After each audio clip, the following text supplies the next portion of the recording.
Hey, Bart from Bicycle Rider YouTube, testing out the OutfitR 2-bike tire clamp rack. So you can see this is a rack that mimics the premium Kuat Piston Pro.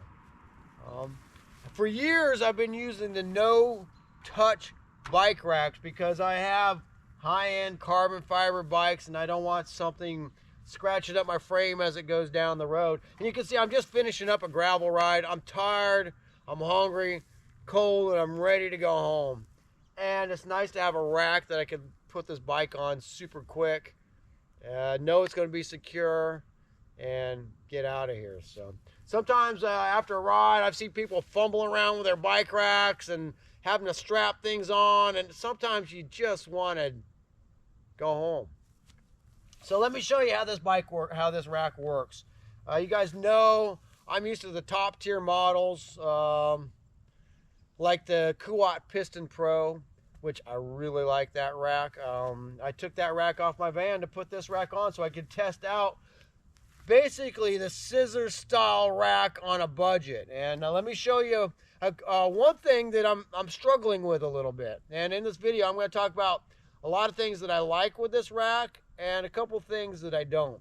So when I talk about the Kuat Piston Pro, it's got a premium handle and button system, so when you touch the button, it automatically kind of opens up for you. With this rack, here's my button. It's kind of a smaller button. I've got to push it and pull. It doesn't open up automatically with a gas piston. If I hadn't had the Kuat first, I probably wouldn't have been spoiled. I'm spoiled now. So, like I said, to push and pull. If you want to save yourself a lot of money and you don't mind the manual push and pull, you don't need the gas piston to automatically open up the rack for you, definitely consider this OutfitR tire clamp bike rack. Sometimes they're called a scissor rack or a double wheel rack. It is kind of where they're going. And sometimes, like I said, when I would push this on the Kuat, it would open up automatically and I could keep my hand on the bike so the bike doesn't fall. With this rack, you kind of have to push the button and slide the bike back. You know, it is a little funky without this gas piston, you know, because if I just released and without holding the bike would fall. Anyway, yes, I'm bougie, I'm spoiled, but to save myself several $100s, do I mind pushing and manually pulling? No. I'd be glad to do the manual effort to save me several $100s on the rack. So let me show you basically. I'm gonna put my bike down. Oh, man, we had an awesome gravel ride today, guys. But basically, if the rack is folded down like this, you would open up the rack by pushing the button, opening up the wheel hook, pushing the button, opening up the wheel hook, grabbing the bike, picking up the less than 20-pound bike, putting it in the tray. I always do the front wheel first because you can see these orange things. These are wheel chocks. So as I'm pushing pressure this way, it's stopping the chalk here and really making this vice system hold that bike very well. With the wheel hooks, no touch, it has basically like a shepherd's hook that holds it. This is doing a better job than the shepherd hook. And then I come around to the back side and simply, this bike's ready to go. Just around the corner here is my local mountain bike trail. The road getting in there is rough. And the other day, I took my mountain bikes in there, you know, pretty rough road, and they, you know, this bike is on here. It's not going anywhere. It's got 3 touch points. 1, 2, 3 that's holding your bike in there. This is a 700C wheel, so you do have adjustments here if you need a smaller wheel. You can adjust it, put it in there.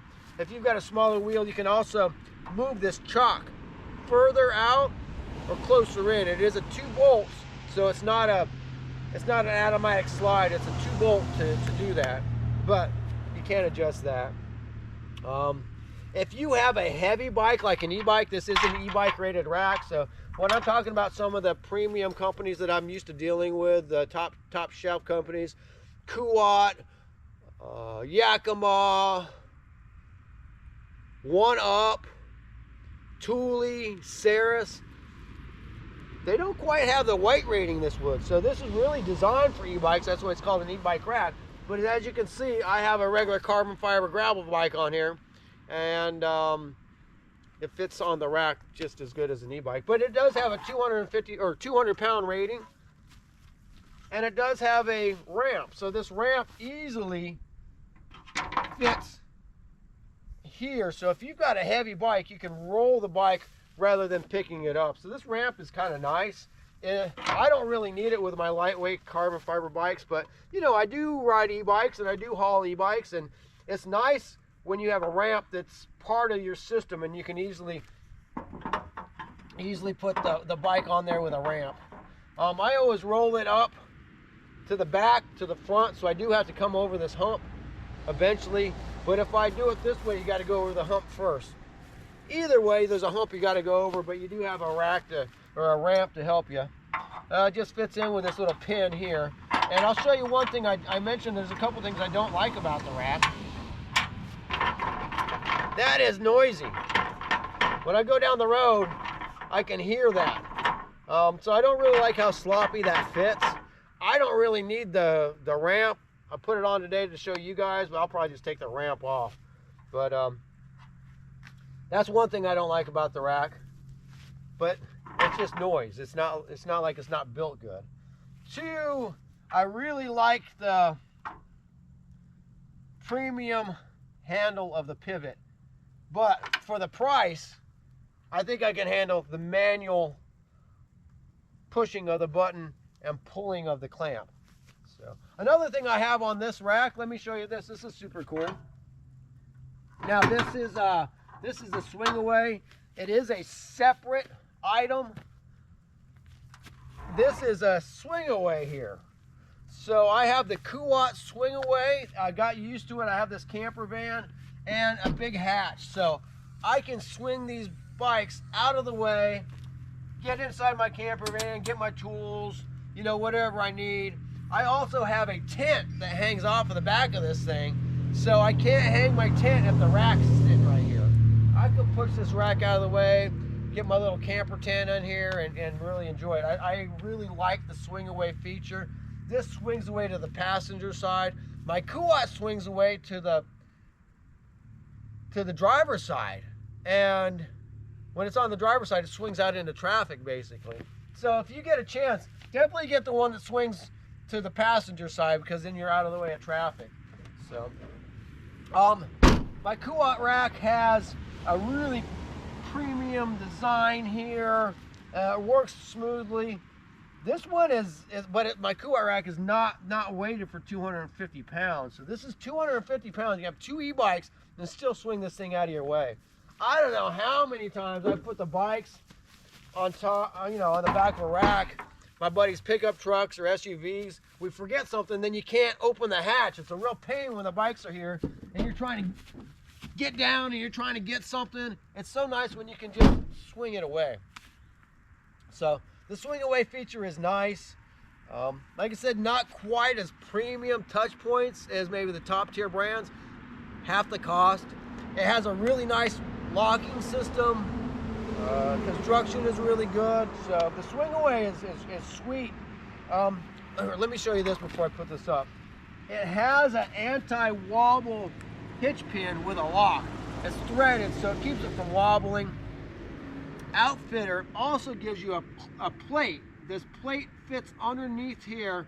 You tighten it up with 2 bolts, and then it makes it absolutely solid, adds theft protection, and make sure it doesn't wobble at all. That's great if you're going to keep your rack on your truck all the time. I'm always towing a boat or a little travel trailer, so this has got to come on and off fairly easy. With the Kuat, I've got a nice anti-rattle system that's built in. I take an Allen wrench, spin it out, and it comes off. This, I've actually got to undo 2 bolts to get this on and off when I have that plate on there. So that's why I don't have the optional anti-wobble secondary plate system on this, but it does come with the rack, so you'll get it. If I was going to go on a big road trip or something, I'd probably put it on. It's really just 2 bolts, so it doesn't take long, but you know, I'm bougie and I'm always in a hurry. My Kuat has a anti-theft cable built into it. OutfitR doesn't, but you can see I've got a big cable in a U-lock. I use that with my Kuat anyway because I feel more secure. So that's how the anti-wobble fits on there. It actually has a safety, so it's got two mechanisms that hold that, so when you're driving it can't just swing out. All in all, the fit and finish is good. I mentioned one thing that I really don't like about this rack. I'm going to show you right now. Let me take it off here. Once again, I've got to hold it and pull. Saves you a lot of money by not having that piston in here. But this is where it gets harder because you've got to hold, pull, and kind of hold the bike at the same time. Not a big deal. But I am spoiled with that gas piston that the Kuat has. But this is $1,500 in the Kuat version. This is $600, roughly $600. So half the price for not having the gas piston. But let me show you one thing I don't really like about this rack. With some of the premium models, you have like a foot pedal. You hit the foot pedal and you can. I don't really drive around with this rack sticking out like this. I like to fold it up. To fold this rack up, you got the old hitch pin. So let me show you how this works. You have to physically, get my gloves off here, pull this up. And then line up the pin in the hole. And sometimes you gotta wiggle it to line it up. And then push this pin in. Once again, if you want to save yourself some money, not have the premium foot pedal to do that, and you don't mind pulling a pin and manually pushing the rack up, save yourself some money, buy this rack. It's a good rack. But I don't like this. It can go too far forward and fall like that, and I don't like that. It's not meant to be like that. I don't want to drive around like that. And it's not light, so I can't just pull this back into place. What I have to do is physically push this back here and then line up the hole. Lining up the hole sometimes is not easy. Like you got to kind of finagle with it a little bit, like that.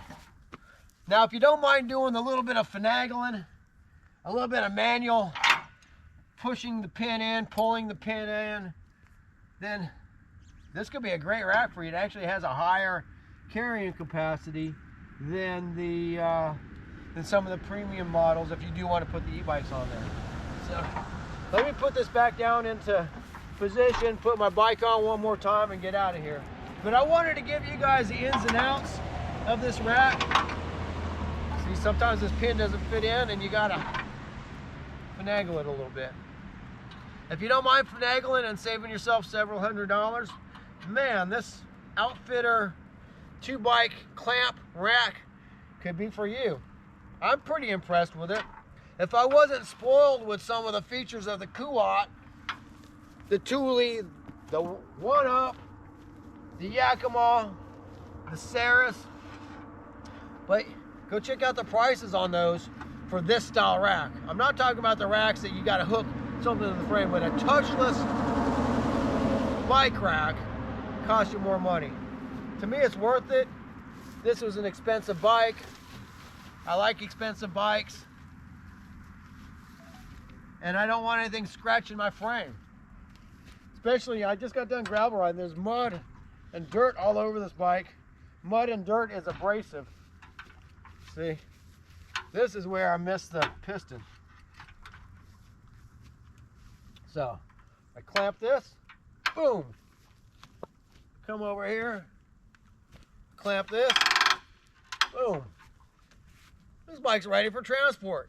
That's freaking awesome. I really like the new scissor-style racks. This one is branded Young Electric. People ask me, hey, is it electric? No, it's made heavy duty enough for electric bikes. This can handle two 100-pound electric bikes. It's got a 200-pound carry capacity. As a former retailer that sold the big brands, it is so hard to find a 200-pound carrying capacity and no touch at the same time. OutfitR has done that. Young has done it. I believe OutfitR and Young are the same company because their racks are exactly the same. I did an assembly video. The assembly wasn't bad. To me, it's a great rack for the money. Like I said, I am a little bit spoiled with the top tier rack systems, but for the price, I can highly recommend this rack system if you want a heavy duty carry capacity and no frame touch at half the cost of the other brands. So Bart from Bicycle Rider YouTube, testing this bike rack out in multiple conditions on multiple style bikes. You guys know I'm a real bike rider. I just finished a bike ride. So give this oh, you know what? I can even offer a discount code. I'm an affiliate for this company now, and I can offer, I think it's a 10 or 15% discount code. So look in the notes of my video, and I'll have a unique code. I get a little something for it too. So they give me, I don't even know what they give me actually. Probably not much, but I get something, you get something, help support the channel. Bart from Bicycle Rider YouTube. I'm starving, I'm going home to eat. Over and out for this video. But so far this rack is doing good. I'll keep testing it, putting it to the test. See y'all. Thanks for watching.